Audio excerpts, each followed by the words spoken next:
प्रधानमंत्री ने इन सब का सच जो है, इन सब का जो है पोल खोल दिया है जनता के सामने।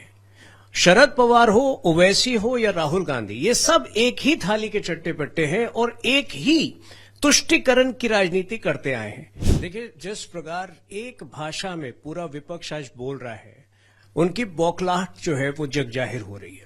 लेकिन इससे बड़ी बात यह है कि इनको मतलब इतनी बौखलाहट अचानक कैसे हो गई। प्रधानमंत्री ने इन सब का सच जो है, इन सब का जो है पोल खोल दिया है जनता के सामने।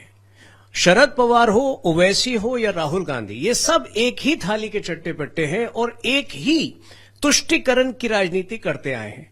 ओवैसी भले ही वो खुलकर करे, राहुल गांधी जो है थोड़ा सा चालाकी से करे और शरद पवार जो है वो अपनी चालाकी से महाराष्ट्र में करे। लेकिन जिस प्रकार से प्रधानमंत्री मोदी जी ने कांग्रेस के मैनिफेस्टो का पोल खोला है, देखिए मिर्ची जो है, या आप कह सकते हैं कि बौखलाहट सभी पार्टियों को हो रही है।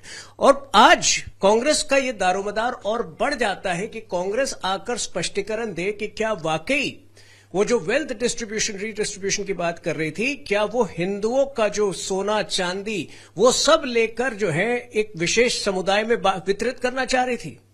मेरे ख्याल से जब तक कांग्रेस जो है स्पष्ट तौर पर इस बात का उत्तर नहीं देती है और अपनी स्पष्टीकरण नहीं देती है, तब तक ये लोग जो हैं उत्तर के अभाव में इसी प्रकार, कोई हिटलर कहेगा प्रधानमंत्री को, कोई पुतिन कहेगा, कोई कुछ और कहेगा, लेकिन उत्तर के अभाव में। और ये दारोमदार राहुल गांधी का बनता है कि वो, चूंकि वो ये सारा मसला जो है कांग्रेस के मैनिफेस्टो से शुरू हुआ है, कांग्रेस, राहुल गांधी स्वयं जो है इस मसले को खत्म कर सकते हैं। वो आके क्लैरिफाई करें कि वेल्थ रीडिस्ट्रीब्यूशन का आखिर अर्थ क्या है कांग्रेस मैनिफेस्टो में। और देखिए कितनी चतुराई से इन बातों को राहुल गांधी ने शामिल किया है अपने मैनिफेस्टो में।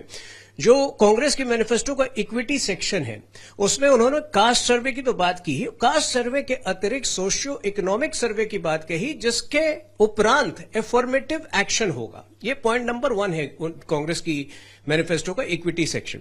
पॉइंट नंबर 5 में जो है एम्पावरमेंट ऑफ मुस्लिम्स कहा गया है, और 5 नंबर जो नंबर 6 है उसमें भी जो है अतिरिक्त एम्पावरमेंट ऑफ मुस्लिम की बात दोहराई गई है। तो कांग्रेस को यह लग रहा था कि वो इतनी चालाक है कि हमारी नजर उस पर नहीं पड़ेगी, हम ये बातें जो है जनता के समक्ष नहीं ले जा पाएंगे। लेकिन अब जब कांग्रेस की पोल खुल गई है, तो दारोमदार राहुल गांधी का है कि वो आकर स्पष्टीकरण दे और बताए कि किस प्रकार से वो ये वेल्थ रीडिस्ट्रीब्यूशन करने वाले हैं देश में। मोदी के मंगलसूत्र वाले बयान पर चुनाव आयोग पहुंची कांग्रेस और कहा पीएम के खिलाफ एक्शन लिया जाए।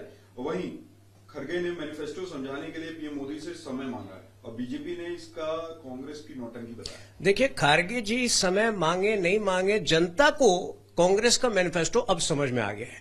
मैंने पहले भी कहा था, जिस दिन कांग्रेस ने मैनिफेस्टो रिलीज किया था, कि ये बहुत ही शरारतपूर्ण मैनिफेस्टो है। इसमें 13 बार जो है माइनॉरिटी शब्द का जिक्र है, केवल 1 बार मेजॉरिटी शब्द का जिक्र है, वो भी गलत तरीके से मेजॉरिटेरियन कहकर उस संदर्भ में कहा गया है।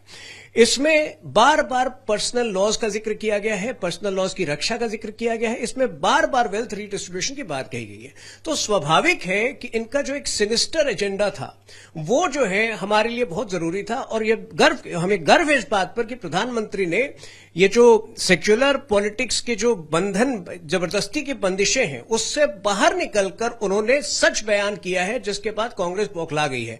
अब इलेक्शन कमीशन पे जाने का क्या लाभ होगा? मेरे ख्याल से राहुल गांधी को एक प्रेस कॉन्फ्रेंस करना चाहिए, खारगे जी को एक प्रेस कॉन्फ्रेंस करना चाहिए और बताना चाहिए कि जो आरोप या जो चीजें हमने कही हैं उनके मैनिफेस्टो के बारे में, क्या बिटवीन द लाइंस वो यही बातें अपने मैनिफेस्टो में छुप छुप कर चतुराई से नहीं कह रहे थे। दक्षिणी गोवा लोकसभा सीट के जो कांग्रेस के उम्मीदवार है, उन्होंने कहा है कि गोवा के लोगों पर भारतीय संविधान थोपा गया। देखिए, ये कांग्रेस, ये राहुल गांधी की कांग्रेस का एक जो है कुलक्षण है कि पता नहीं क्यों देश हित में काम कर पाने की क्षमता यहां पर आके लोग खो बैठते हैं। तो आपने देखा होगा किस प्रकार कर्नाटक में 2 महीने पहले जब राज्यसभा का चुनाव हुआ था, उनके एक नेता जब राज्यसभा में निर्वाचित हुए, तो उन्हीं के सेलिब्रेशन में उनका एक सपोर्टर जो है पाकिस्तान के नारे लगाने लगा। अब जो ये गोवा का वाकया सामने आया है, जिसमें कि साउथ गोवा के कांग्रेस के कैंडिडेट ये कह रहे हैं कि कॉन्स्टिट्यूशन भारत का गोवा पर थोपा गया है, मेरे ख्याल से इस पर जो है खारगे जी को क्लैरिफाई करना चाहिए। क्योंकि खारगे जी जो है, देखिए, जो मैनिफेस्टो की बात कर रहे थे, मैनिफेस्टो देश को समझ में आ गया, लेकिन ये जो नया आरोप लगा है, क्या राहुल गांधी और खारगे यही विचार रखते हैं कि गोवा जो है भारत का अभिन्न अंग नहीं है और उसको एक तरह से जबरन भारत में जोड़ा गया है। मेरे ख्याल से तो कांग्रेस की दुर्गति की कोई सीमा ही नहीं रह गई है।